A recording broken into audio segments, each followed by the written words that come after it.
नमस्कार, स्वागत है आप सभी का डीडी न्यूज के इस विशेष सांकेतिक भाषा के बुलेटिन में।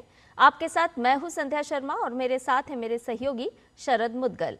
आइए बुलेटिन की शुरुआत कर लेते हैं इस वक्त की हेडलाइंस के साथ। संसद के दोनों सदनों में आज बजट पर आगे की चर्चा। लोकसभा में कई दिनों के गतिरोध के बाद कल हुई चर्चा की शुरुआत। अहम विधायी कार्य भी आज सूचीबद्ध।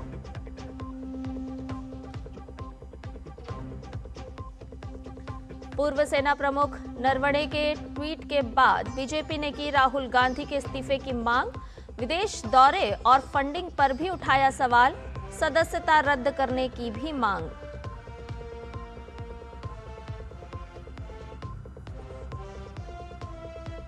पश्चिम बंगाल में एसआईआर प्रक्रिया को लेकर एक बार फिर सवालों के घेरे में ममता सरकार।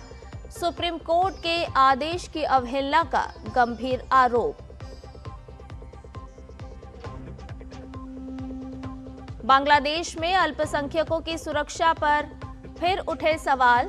12 फरवरी को होने वाले चुनाव से ठीक पहले एक और हिंदू व्यापारी की हत्या।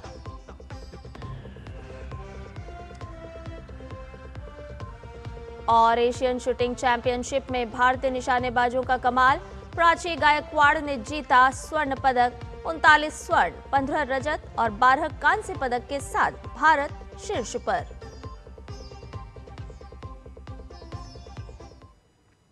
सभी खबरें विस्तार के साथ। संसद के दोनों सदनों में आज केंद्रीय बजट पर चर्चा जारी रहेगी। लोकसभा में कई दिनों के गतिरोध के बाद कल बजट पर चर्चा की शुरुआत हुई थी। सत्ता पक्ष ने बजट को ऐतिहासिक बताते हुए कहा कि ये 2047 तक विकसित भारत बनाने की यात्रा में निर्णायक मील का पत्थर साबित होगा। बजट पर चर्चा में भाग लेते हुए जनता दल यूनाइटेड के सांसद दिलेश्वर कामैत ने कहा कि ये बजट राष्ट्रहित और जनहित में अमृत के रूप में कार्य करेगा। उन्होंने कहा कि प्रधानमंत्री नरेंद्र मोदी के प्रगतिशील और दूरदर्शी नीति के कारण सभी वर्गों का सशक्तिकरण हो रहा है। इससे पहले लोकसभा में विपक्षी सदस्यों के हंगामे के कारण सदन की कार्यवाही सुचारू तौर पर नहीं चल पा रही थी। लोकसभा में 2 फरवरी से गतिरोध की स्थिति बनी हुई थी। वहीं राज्यसभा में भाजपा सहित सत्ता पक्ष के दलों ने बजट में की गई घोषणाओं को देश के अर्थव्यवस्था के लिए उपयोगी एवं राष्ट्र निर्माण की दिशा में एक महत्वपूर्ण कदम करार दिया। इसके अलावा दोनों सदनों में अहम विधायी कार्य सूचीबद्ध हैं। इसके साथ ही प्रश्नकाल के दौरान विभिन्न मंत्रालयों से कई अहम प्रश्न पूछे जाना भी शामिल है। वहीं शून्यकाल में सांसद लोकहित से जुड़े हुए कई अहम मुद्दे उठाएंगे। लोकसभा अध्यक्ष ओम बिरला ने अपने खिलाफ विपक्ष द्वारा लाए गए अविश्वास प्रस्ताव पर निर्णय होने तक सदन की कार्यवाही में शामिल नहीं होने का बड़ा फैसला किया है। लोकसभा अध्यक्ष ओम बिरला ने नैतिकता के उच्च मापदंड के तहत फैसला लेते हुए कहा कि विपक्ष के द्वारा लाए गए अविश्वास प्रस्ताव के निपटारे तक वो लोकसभा अध्यक्ष की कुर्सी पर नहीं बैठेंगे। विपक्ष ने कल स्पीकर के खिलाफ अविश्वास प्रस्ताव का नोटिस दिया। विपक्ष ने ये नोटिस लोकसभा के महासचिव को सौंपा। लोकसभा सचिवालय के सूत्रों ने बताया कि नोटिस की जांच किए जाने के बाद ही नियम अनुसार आगे की कार्रवाई की जाएगी। कांग्रेस, डीएमके, समाजवादी पार्टी, राष्ट्रीय जनता दल और वामपंथी दलों सहित विपक्षी दलों के 118 सदस्यों ने महासचिव को सौंपे गए नोटिस पर हस्ताक्षर किए हैं। हालांकि तृणमूल कांग्रेस सांसदों ने इस नोटिस पर हस्ताक्षर नहीं किए हैं। भाजपा के सांसद सुधांशु त्रिवेदी ने पूर्व army chief general Manoj Mukund Naravane की अनपब्लिश्ड मेमोयर को लेकर एक्स पोस्ट पर टिप्पणी की है। सुधांशु त्रिवेदी ने कहा कि नरवणे के एक्स के बाद ये स्पष्ट हो गया है कि राहुल गांधी द्वारा पेश की गई कथित कहानी उस किताब के पब्लिशर और लेखक द्वारा पूरी तरह खारिज कर दी गई है। उन्होंने आगे कहा कि पेंगुइन पब्लिशिंग हाउस ने पुष्टि की है कि ऐसी कोई किताब अभी तक प्रकाशित नहीं हुई है। अगर किसी के पास ऐसी किताब की कोई कॉपी है तो वो कॉपीराइट का उल्लंघन है और पूरी तरह से गलत है। भाजपा सांसद ने कहा कि राहुल गांधी पूरी तरह बेनकाब हो गए हैं और उन्हें माफी मांगनी चाहिए।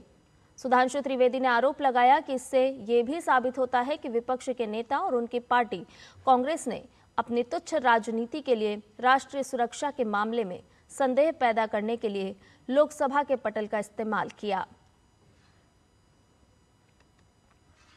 केंद्रीय मंत्री अश्विनी वैष्णव ने सोशल मीडिया एक्स पर एक पोस्ट कर स्टेनलेस स्टील कंटेनर में नमक हैंडलिंग के सफल होने की जानकारी दी है। उन्होंने लिखा कि भीमासर गांधीधाम में स्टेनलेस स्टील कंटेनर में नमक हैंडलिंग का सफल ट्रायल हुआ। कंटेनर का डिजाइन जंग लगने से बचाता है और ज्यादा समय तक चलता है। हाथ से सफाई और बर्बादी खत्म होती है। माल ढुलाई में नया बेंचमार्क सेट करते हुए टर्न अराउंड टाइम बेहतर हो रहा है। रुक करते अगली खबर का। पश्चिम बंगाल में एसआईआर की प्रक्रिया को लेकर फिर ममता बनर्जी की सरकार घेरे में है। अब उन पर सुप्रीम कोर्ट के आदेश की अवहेलना करने का गंभीर आरोप लगा है। दरअसल सुप्रीम कोर्ट ने निर्देश दिया था कि राज्य सरकार चुनाव आयोग की मांग के मुताबिक ग्रुप बी स्तर के अधिकारी उपलब्ध कराए ताकि माइक्रो ऑब्जर्वर्स की जगह उनका इस्तेमाल हो सके। इसी आदेश के पालन में राज्य सरकार ने 8,505 अधिकारियों की एक सूची चुनाव आयोग को सौंपी है। मंगलवार को जब सूची सार्वजनिक हुई तो सरकारी कर्मचारियों के संगठनों ने इस पर सवाल खड़े कर दिए। आरोप है कि सरकार द्वारा भेजी गई ग्रुप बी अधिकारियों की इस लिस्ट में बड़ी संख्या में ग्रुप सी कर्मचारियों के नाम शामिल किए गए हैं। कर्मचारी संगठनों का कहना है कि ये सीधे तौर पर सुप्रीम कोर्ट के आदेश का उल्लंघन है। सीईओ कार्यालय ने इसके लिए राज्य प्रशासन से इन 8,505 कर्मचारियों का बायोडाटा मांगा है। उनका पद, विभाग, ईमेल आईडी, मोबाइल नंबर और तमाम जानकारियां मांगी है।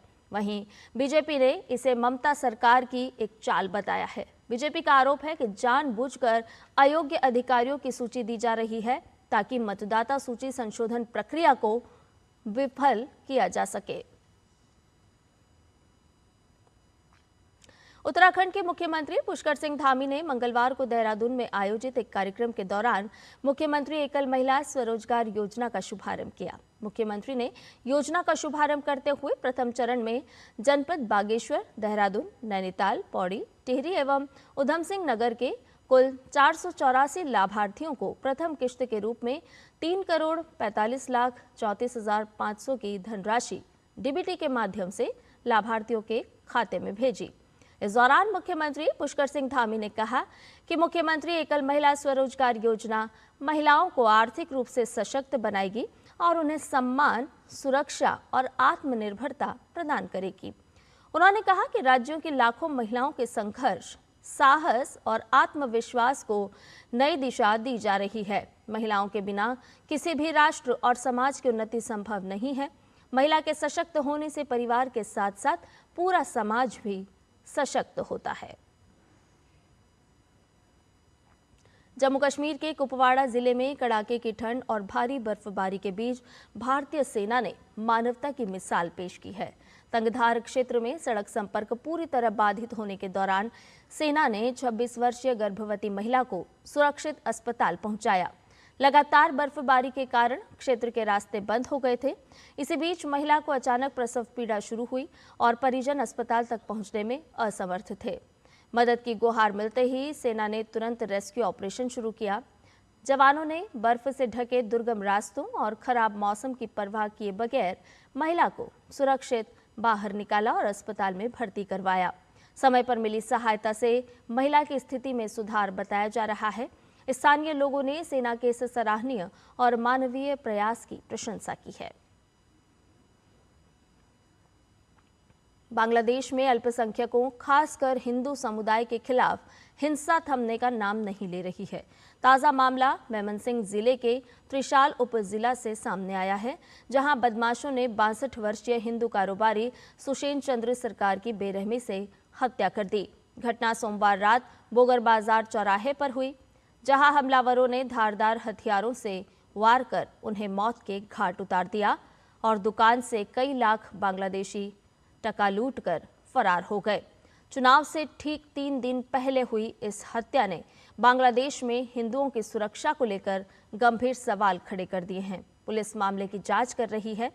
बांग्लादेश में हिंदुओं पर बढ़ती हिंसा को लेकर भारत ने पहले ही गहरी चिंता जताई थी। साथ ही अंतर्राष्ट्रीय मानवाधिकार संगठनों और दुनिया भर के लोगों ने इन घटनाओं पर गंभीर चिंता व्यक्त की है।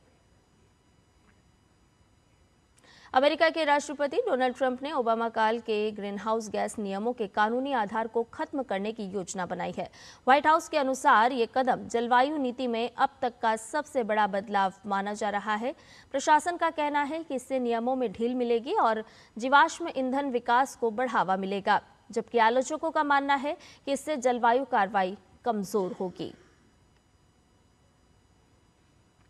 राजधानी दिल्ली के doctor Karni Singh shooting range में चल रही एशियन निशानेबाजी चैंपियनशिप के 7वें दिन भारत ने 2 और स्वर्ण पदक जीतकर अपना दबदबा बनाए रखा। 50 मीटर राइफल 3 पोजीशन स्पर्धा में प्राची गायकवाड़ ने स्वर्ण पदक जीता। 25 मीटर रैपिड फायर पिस्टल स्पर्धा में आदर्श सिंह ने शीर्ष स्थान हासिल किया। पदक तालिका में भारत 39 स्वर्ण, 15 रजत और 12 कांस्य पदक के साथ शीर्ष स्थान पर है। इसके साथ ही हमारे सविशेष सांकेतिक भाषा के बुलेटिन में फिलहाल के लिए इतना ही। मुझे और मेरे सहयोगी शरद मुदगल को दीजिए इजाजत। नमस्कार।